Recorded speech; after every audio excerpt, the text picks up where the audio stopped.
Hello world, welcome to WFHR's Rapids Report, proudly brought to you by Crockett Septic for this Thursday, October 9th, 2025. I have your host James here, joined right now by our great friends from UW-Madison Extension Wood County. We got Anna Mitchell with us, Regional Natural Resource Educator.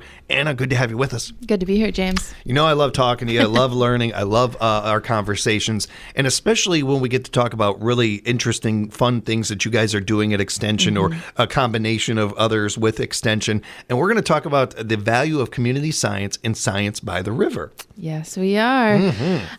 So community science is a form of research that provides everyone, regardless of your background, an opportunity to contribute to meaningful data collection to further scientific understanding and key issues. So community science opportunities are so abundant in our world, but a lot of the times they go super unnoticed and unmentioned, which is kind of a shame because community science efforts have advanced and informed a lot of different fields and projects. You know, Anna, I agree with everything you said there.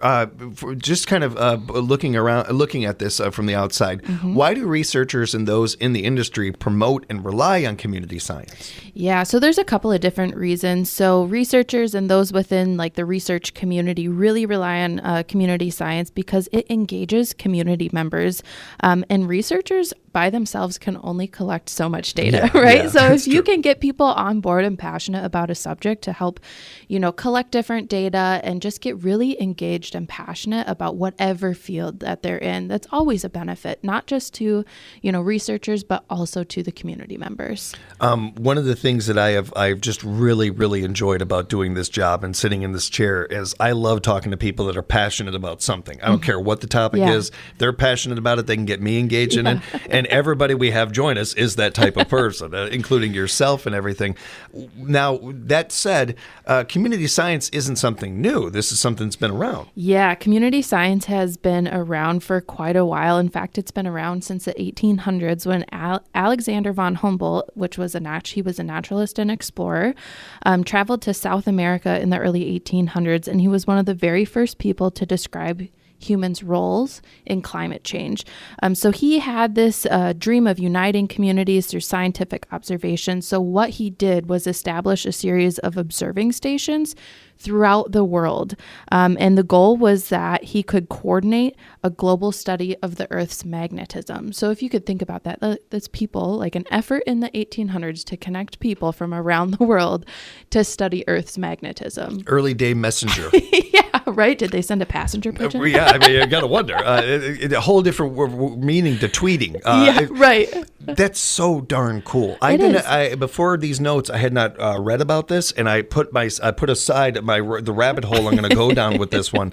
I'm so excited to read more about that. What an interesting moment. What an amazing human being to think about that and then to pull it off, really, because they were able to kind of pull this off and have these stations around the world. Yeah. It's really cool.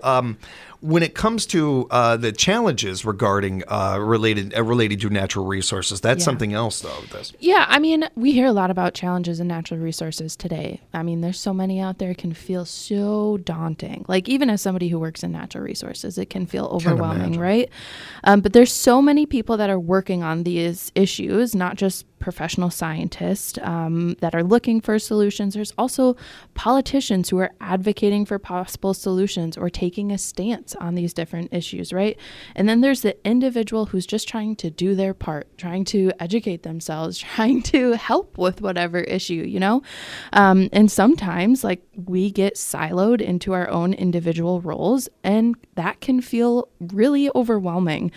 So today more than ever, we really need to lean heavily into our community science approach, just to help not only us, but our communities learn about these different, I will say, challenges. They're not issues, they're challenges, right?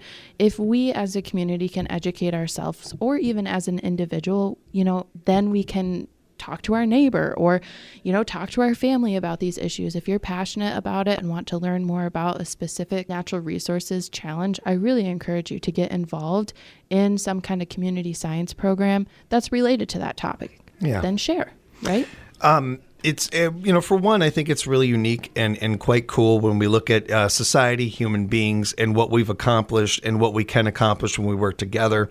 The previous story notes that very well, even in the 1800s, what we were able to accomplish, let alone nowadays with technology and that we are connected as much as we are and everything. Every bit of data is important on this one. Yeah. And everybody working together is important on this one. When we talk about the planet, when we talk about these kind of issues, to me, I don't know that this is a divisive topic. I mean, shouldn't be. No, not at all. We all got to live here. Yeah. We're all on this planet. Feels like we should probably keep this thing around. Seems pretty self-explanatory to me. And regarding that, I think that once you get people to that mindset, you get a lot more of that data, a lot more people wanting to be a part of these things.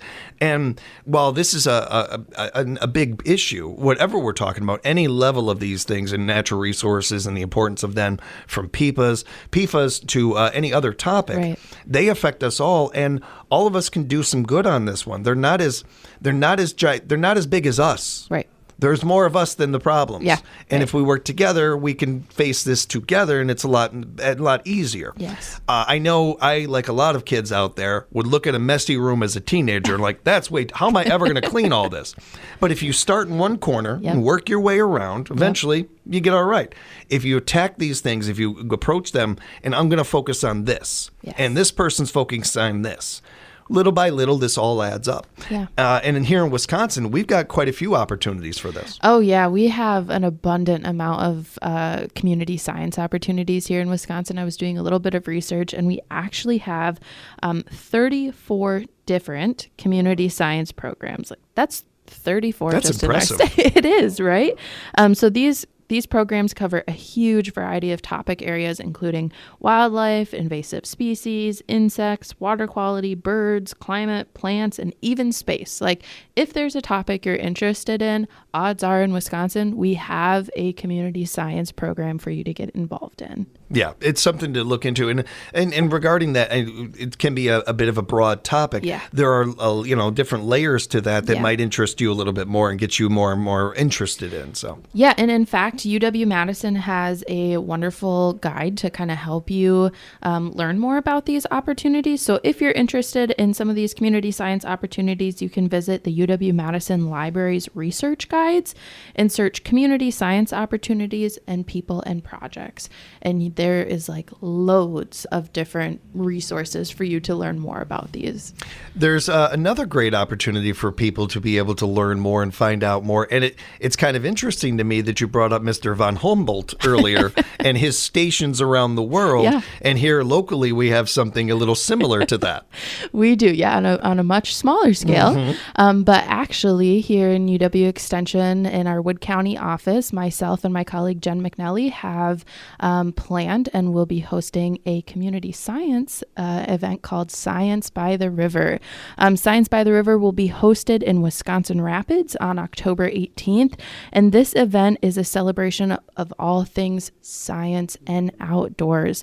It's a free community event, and it'll be hosted along the Riverfront Trail from Hanson Park to Lyon Park on October 18th from 10 a.m. to 1 p.m. Family-friendly event. There's lots of hands-on activities. In fact, along that riverfront path, we'll have 14 different discovery stations. And at those discovery stations, there's so many different hands-on activities that are hosted by local organizations, citizen groups, departments, colleges, and more. And they each showcase a different aspect of science and ways to get involved in science and to learn about fields in science. Yeah, to that, what we were talking about before about the many layers to this, the 14 different stations really do focus on these certain particular things. Yeah. And I do want to say as well, they're all run by somebody. Yeah. I appreciate the people that are taking time out of their day to run these stations and everything. We could not do it without them. It's really cool.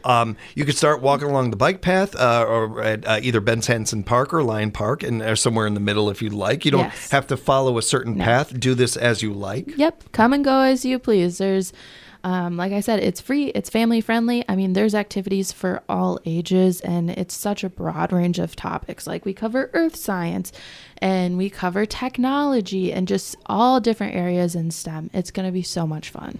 There's the Wood County Citizens Water Group will be hosting a something there. Yeah, so Wood County Citizens Water Group will be hosting a discovery station where they will offer a free nitrate screening to anyone who brings a sample from their private well. And I'll repeat, that's from a private well. So if you live in town, you won't need to bring your water in.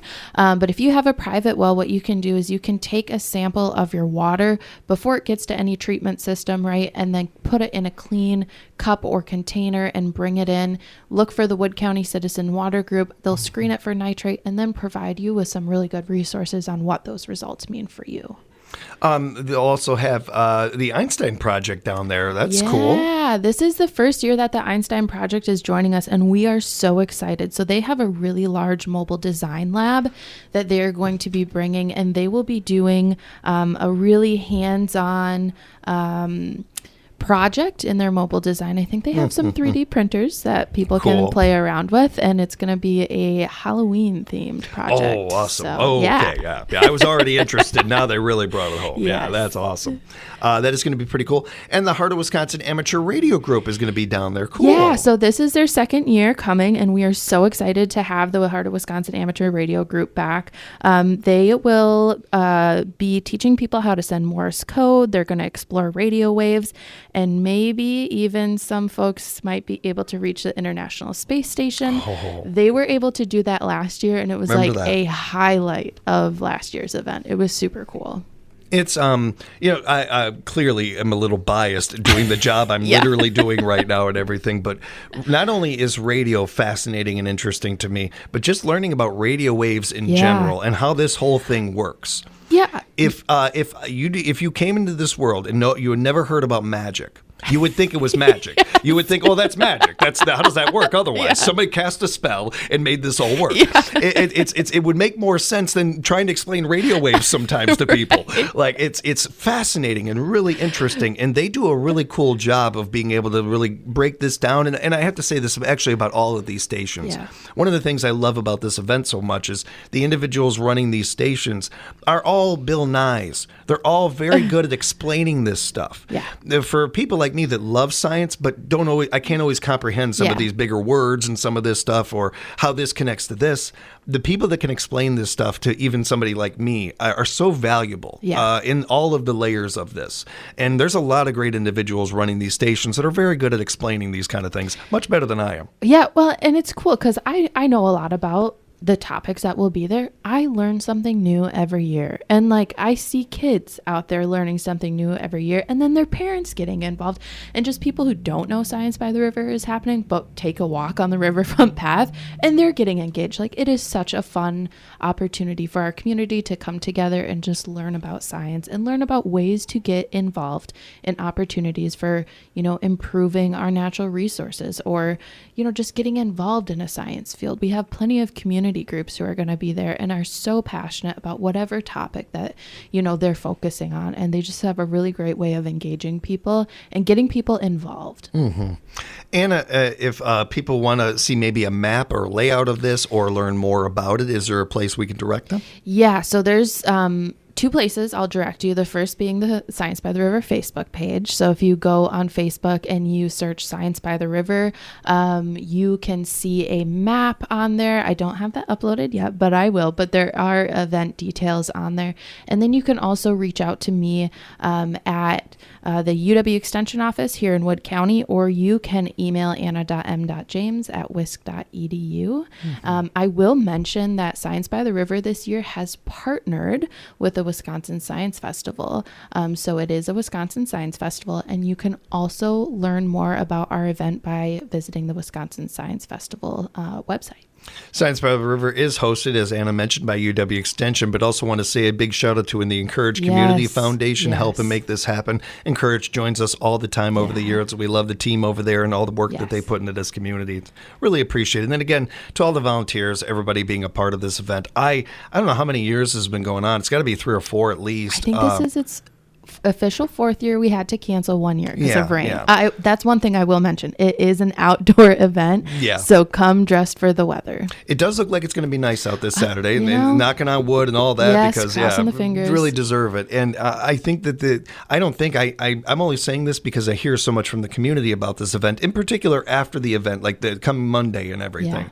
Yeah. It's becoming more and more popular and more something that people look forward to. Yeah. I think it was 1 year where it was a different date maybe or something, and I remember having a couple guests come in and ask me if I'd heard when it was going to be going on. It's becoming more and more popular because people love science and love learning. This is a fun event. Be a part of it, everybody. Make plans to take a nice walk along the river here on October 18th from 10 to 1 for Science by the River. And Anna gave you her contact information before. Encourage you to reach out to her if need be. Otherwise, extension.wisc.edu is the website for UW if you want to get over there for that too. It's another way to contact the team over there. Yeah. Anna, thank you so much for the time. We appreciate you. Yeah, thanks, James. You have a good day. You too. And we appreciate you joining us for another edition of WFHR's Rapids Report.